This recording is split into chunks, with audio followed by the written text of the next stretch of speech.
Salut détecteur, comment ça va? Qu'est-ce que tu regardes? Un truc énorme, j'ai découvert ça sur Énergie 12, une daubasse de compète avec des huîtres qui se prennent pour des acteurs. Ça s'appelle Hollywood Girls. Faudra que tu fasses une vidéo sur ce bordel-là. On verra. Alors tes vacances, comment ça s'est passé? Ibiza, comme l'année dernière. J'ai détecté de la bousasse, mon gars. On se passera des détails, détecteur. Tu te souviens quand il a fallu que je t'aide à t'évader de la prison en Thaïlande il y a un an? Qu'est-ce qu'on s'était marré. Ouais, façon de parler, ouais. Et toi, tes vacances? Pas grand chose, j'ai fait quelques vidéos, je suis allé sur Paris début août, une rétro sur Highlander qui m'a pris pas mal de temps, et aussi un gland que j'ai découvert sur YouTube, une espèce de blaireau qui s'amuse à insulter tout le monde sur le web. Ah, Cortex, ça fait un moment qu'il s'exerce, c'est surprenant que tu ne le découvres que maintenant. Tu comprendras qu'en général, j'essaie de me tenir loin de ce genre de type qui clash certains podcasteurs de talent dans l'unique but de faire du buzz. D'ailleurs, c'est étonnant qu'il n'ait pas encore joué dans la série que tu regardes, on dit toujours que les grands esprits se rencontrent pourtant. Attends déjà qu'il s'associe avec Michael Vendetta sur une marque d'autocollants placardés sur un t-shirt, et là, on pourra peut-être envisager le contrat dans la série. On vit dans un monde de merde, cher détecteur. On devrait peut-être dire des insultes pendant les vidéos, dire que tous les films que l'on voit c'est de la merde, et peut-être qu'on finirait par faire du buzz. C'est pas ce que tu avais fait sur Le ciel, les oiseaux et ta mère? C'était une situation différente. Là, c'était vraiment de la merde. Sur Armageddon? J'avoue avoir été un petit peu dur avec ce film, mais à l'époque, je n'avais pas réellement la même assurance qu'aujourd'hui. Sur Les visiteurs en Amérique? Tu te fiches de moi, là. Sur Highlander Endgame? Je n'ai encore rien dit sur ce film, alors tu n'as pas le droit de me juger là-dessus. C'est l'occasion jamais de commencer à faire du buzz. Et puis quoi encore, je reste fidèle à mes convictions, plutôt regarder le ciel, les oiseaux et ta mère toute ma vie que de me ranger dans la même fosse à merde qu'un Cortex. C'est bien dit, Matt. Je peux envoyer le jingle maintenant? Vas-y.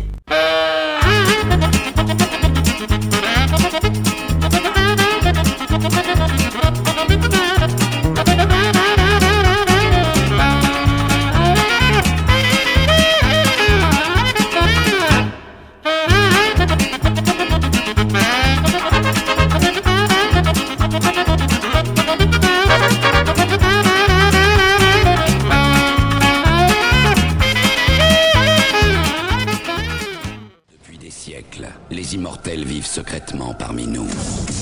Ils savent qu'à la fin, il ne pourra en rester qu'un. Mais aujourd'hui, ici et maintenant, je me moque du jeu et je me moque des règles. Un ennemi surnaturel est devenu si fort qu'aucun immortel n'est de taille à l'affronter seul. Il s'est entouré d'immortels qui lui sont dévoués corps et âme. Il n'y en a jamais eu de plus puissant. Redoute le pire. Ce qui était depuis toujours un combat singulier, Aucun de nous deux ne peut le vaincre seul. est devenu une bataille qu'ils doivent livrer à deux, Toi et Connor, vous êtes comme des frères. ensemble.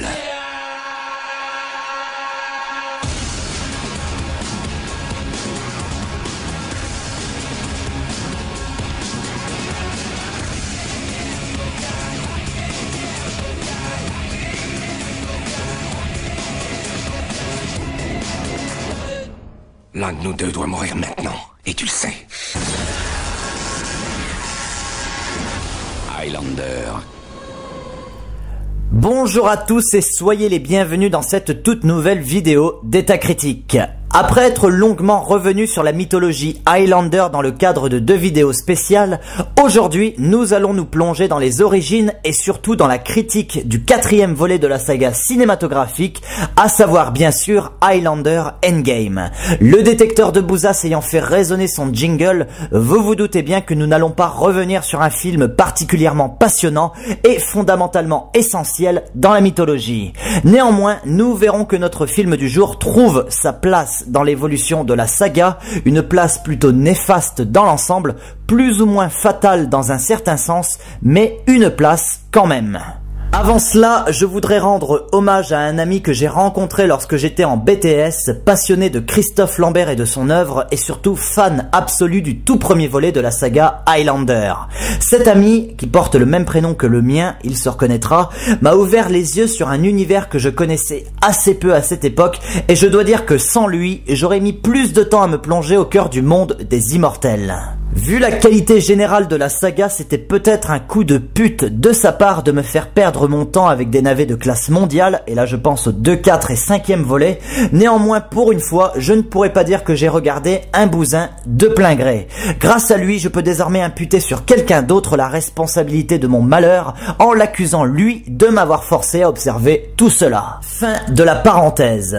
Aujourd'hui au programme donc, je vais revenir sur l'épisode de la saga Highlander qui flinguera la mythologie pendant 6 années avant que The Source vienne achever celle-ci en 2007, le dernier long métrage Highlander dans lequel Christophe Lambert viendra manier l'épée.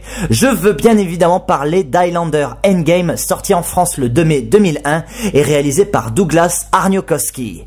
Pour commencer, qui es-tu, Douglas Arniokoski ? Le réalisateur de notre film du jour a principalement œuvré dans le cinéma en tant qu'assistant réalisateur. On le retrouve à ce poste en fonction sur des films comme Hurlement 6, Une nuit en enfer, Austin Powers, The Faculty, Spy Kids, Desperado 2, un grand nombre de films de Robert Rodriguez en somme, ou plus récemment Takers ou Taken. Highlander Endgame est son tout premier long métrage en tant que metteur en scène. Il signera par la suite un téléfilm inconnu en France nommé Animals en 2008, ainsi que The Day, présenté en 2012 à Gérardmer. Son prochain long métrage, Nurse 3D, devrait débouler prochainement dans les salles de cinéma. Au casting de notre film du jour, nous pouvons retrouver les deux immortels cultes de la saga Highlander, à savoir Connor MacLeod et Duncan MacLeod, interprétés évidemment par Christophe Lambert et Adrian Paul. Après les échecs successifs de Fortress 2, Beowulf et Vercingétorix, notre cri-cri national compte beaucoup sur cet Highlander Endgame pour relancer une carrière qui commence gentiment à tourner au ridicule. Malheureusement pour lui, le flop du 4e volet finira de détruire son parcours cinématographique. Désormais, il passe plus ou moins à tort d'ailleurs pour un acteur nanar parmi les spectateurs. Ça ne l'empêchera pas de jouer dans The Point Men en 2001, The Piano Player en 2002, Absalom en 2003 et surtout Janice et John la même année où le comédien renouera avec un cinéma moins stupide et moins tape à l'œil. Adrian Paul, lui, connaîtra un parcours plus chaotique malgré le rôle de Duncan MacLeod dans la série télévisée Highlander qui le révéla au grand public en 1992. Présent dans certains épisodes de séries comme Charmed ou Sydney Fox, Adrian Paul ne jouera que dans des productions médiocres prévues pour le marché de la vidéo telles que Orage virtuel en 2002, Haute tension à Moscou en 2004, Parking sans issue en 2005, Cyborg en 2009, sans oublier Highlander le gardien de l'immortalité en 2007. À leur côté dans Endgame, nous pouvons retrouver Bruce Payne, Lisa Barbuccia, Donnie Yen, Peter Wingfield et Jim Byrnes. Sans transition, de quoi parle notre film du jour? Deux immortels, tous deux issus du clan MacLeod, se croisent depuis des siècles. Il s'agit de Connor MacLeod et de Duncan MacLeod. Amis depuis maintenant plus de 300 ans après s'être rencontrés sur un champ de bataille, Connor a appris à Duncan tout ce qu'il avait lui-même appris auparavant. Nous sommes en l'an 2000 lorsque nous apprenons que Kill, un immortel magicien au pouvoir démoniaque, traque Connor depuis des siècles dans le but de le décapiter. Kill n'est pas un immortel comme les autres. Il a tué 600 immortels au cours de sa vie et a par conséquent acquis des pouvoirs tellement puissants qu'il peut désormais se mesurer à Connor sans problème. Duncan et Connor vont donc devoir collaborer ensemble pour démonter ce vilain immortel. Avant de commencer, si comme moi vous avez vu Highlander 3, vous savez que ce dernier long métrage ne prête pas réellement à une suite de ce type, étant donné qu'on nous informe que Connor est le dernier immortel vivant. De même, dans la précédente saga, jamais il n'est question de Duncan ou de ce fameux Kill. Nous sommes donc face à un nouvel épisode qui occulte soigneusement les événements des 3 premiers volets. Endgame est en réalité la suite de la série télévisée, même si ce 4e volet tente tout de même de nous faire croire qu'il s'inscrit dans la continuité de la saga cinématographique originelle. Avant de nous plonger dans la critique de ce qui apparaît déjà comme un beau bordel, intéressons-nous aux origines de ce long métrage. Peter Davis et William Panzer sont de mauvais producteurs. Je pense qu'il y a longtemps qu'on l'avait compris cela. Pendant plus de 20 ans, ils se sont foutus de notre gueule en pensant qu'on allait gober leurs conneries. Highlander 2, l'Immortel, Endgame, The Source. À chaque fois, ils ont été les instigateurs d'œuvres complètement incohérentes, jamais en phase avec l'esprit du film original. Et pourtant, Dieu sait que la mythologie Highlander aurait pu être vraiment géniale si elle n'avait pas été gérée par ces deux tâcherons qui n'ont vu en cette œuvre que la possibilité de se faire du pognon et encore toujours plus de pognon. Pourquoi est-ce que je vous dis tout cela? Parce que la mise en chantier de Endgame repose exclusivement sur un but purement mercantile de se faire du fric sans tenir compte de la moindre logique, du moindre respect de l'œuvre d'origine. L'essorage d'une corde déjà bien sèche. En 1998, la série télévisée Highlander s'arrête sur une saison 6 plutôt décevante. Un arrêt assez abrupt alors que cette même série venait d'atteindre son heure de gloire avec les saisons 4 et 5.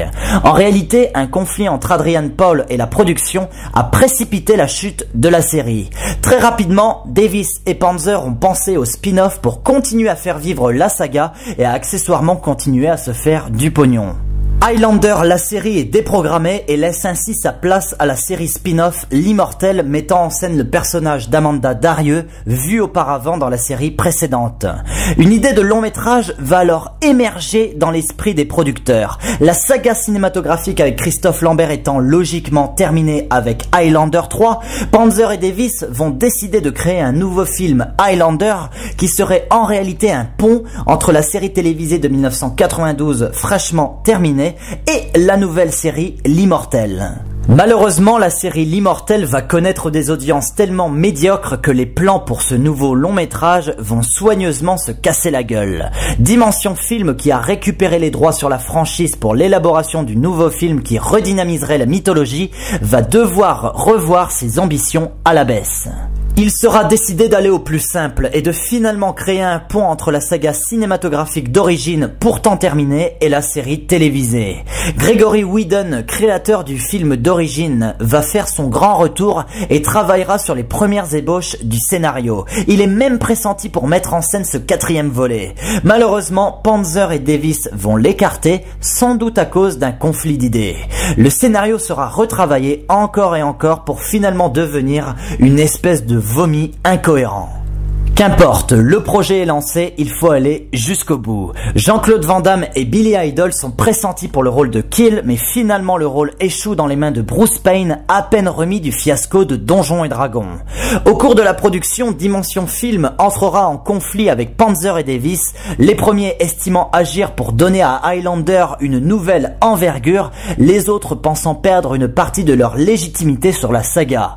Je ne sais pas de quel côté il faut se ranger, Panzer et Davis ont tellement saccager la saga que cette perte de légitimité n'est peut-être pas plus mal. Cela dit, vu la gueule de Endgame, on peut aussi douter des intentions de Dimension Film. Au montage, Dimension Film imposera de nombreuses coupes afin de livrer un film vif et dynamique, quitte à sucrer les quelques scènes qui tentent de raccorder le long métrage aux œuvres précédentes. Des références sur la vie de Connor MacLeod vont ainsi sauter en post-production, ce qui rend Endgame incompréhensible pour quiconque n'a pas vu les films d'origine. Ceci dit, ces mêmes références ne tiennent pas compte de l'évolution chronologique des 3 premiers épisodes, donc dans les deux cas, ces scènes sont incompréhensibles. Bref, Highlander Endgame sort en salle le 2 mai 2001 en France, le 1er septembre 2000 aux États-Unis. Le long métrage, signé par un yes man facilement manœuvrable, sera logiquement un véritable échec critique et public. Bazardé dans tous les sens par la presse spécialisée, beaucoup se mettent à espérer que ce film sera le dernier de la saga. Doté d'un budget de 25 millions de dollars, Endgame ne réunira qu'un peu plus de 15 millions de dollars de recettes partout à travers le monde, ce qui en fait un bon gros flop tout dégueulasse. En France, un peu plus de 240 000 personnes se déplaceront dans les salles pour voir la chute d'une mythologie. L'échec d'Highlander Endgame mettra un terme à la franchise pendant 6 ans, jusqu'à ce qu'on annonce la venue d'un 5e épisode prometteur qui s'avérera être encore plus mauvais que ce 4e volet. Tâchons maintenant de comprendre en quoi et pourquoi Highlander Endgame est si pourri. Highlander Endgame réunit donc Connor MacLeod et Duncan MacLeod. L'idée qui au départ peut être alléchante n'a finalement rien d'original puisque rappelez-vous l'épisode pilote de la série télévisée réunissait déjà les deux immortels. Mais qu'importe, on passera sur ce détail, leur première rencontre n'ayant pas laissé beaucoup de traces. Ici, leur rencontre n'est pas prévue pour n'être que symbolique, déjà on parle d'une véritable implication, d'une véritable collaboration et également d'une fin tragique pour l'un des deux personnages principaux. Devinez lequel? Un indice. Lambert, lors de la promo du film, annonça qu'il s'agissait du dernier Highlander dans lequel il jouerait. Autre point, la bande-annonce. Dans celle-ci, nous pouvons voir que Kyle est présenté comme un méchant qui parvient à utiliser le quickening, c'est-à-dire les pouvoirs que l'immortel vainqueur d'un duel contre un autre immortel gagne dans une nuée d'éclairs pour créer des pouvoirs magiques puissants, le rendant particulièrement dangereux. En gros, collaboration entre deux figures mythiques de la franchise face au plus redoutable des méchants de la saga qui sait manier le quickening. Voilà ce que Highlander Endgame nous promet.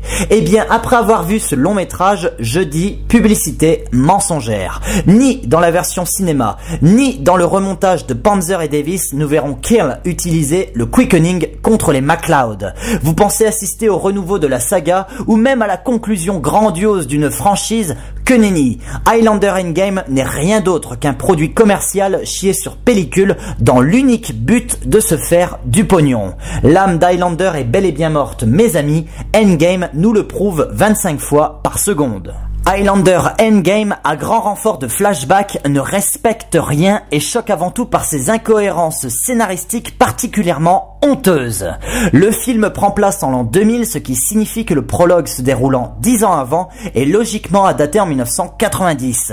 Dans ce prologue, on y voit Connor disparaître. Sauf que d'après la logique de la saga, il est censé réapparaître en 1992 pour l'épisode pilote de la série et également en 1995 où il est censé vivre au Maroc avec un enfant adopté. Endgame nous dit qu'en fait, Connor MacLeod s'est retiré depuis tout ce temps dans un lieu prénommé le Sanctuaire. Exit le pilote, exit le môme et exit Highlander 3 tout simplement. De même, Endgame nous informe que Connor, qui ignore encore qu'il est immortel, revient dans son village en 1555 alors qu'il est supposé être formé par Ramirez en 1541 dans le premier film. D'ailleurs, Endgame n'hésite pas à oublier Sean Connery et toute la formation de Connor MacLeod. Ici, il est le mentor de Duncan et c'est tout ce qui compte, sauf que la série télé ne fait jamais mention du fait que Connor ait formé un jour Duncan. Dernière grosse incohérence, Duncan MacLeod insiste bien dans la série sur le fait qu'il ne pourrait jamais se marier au vu de sa condition d'immortel. Qu'est-ce qu'on apprend ici? Eh bien qu'il s'est marié, évidemment. Au vu du nombre important d'incohérences scénaristiques vis-à-vis de toutes les œuvres le précédent, moi je vois Endgame comme un gros doigt d'honneur impertinent lancé à tous les fans de la saga, à la base juste venus voir un combat avec leurs deux personnages préférés. Restons sur le scénario. Endgame étant une espèce de crossover réunissant deux héros issus de deux univers différents dans la franchise pour faire face à un adversaire surpuissant, on sait d'avance que le défi du film est de permettre aux deux personnages d'évoluer sans faire de l'ombre à l'autre.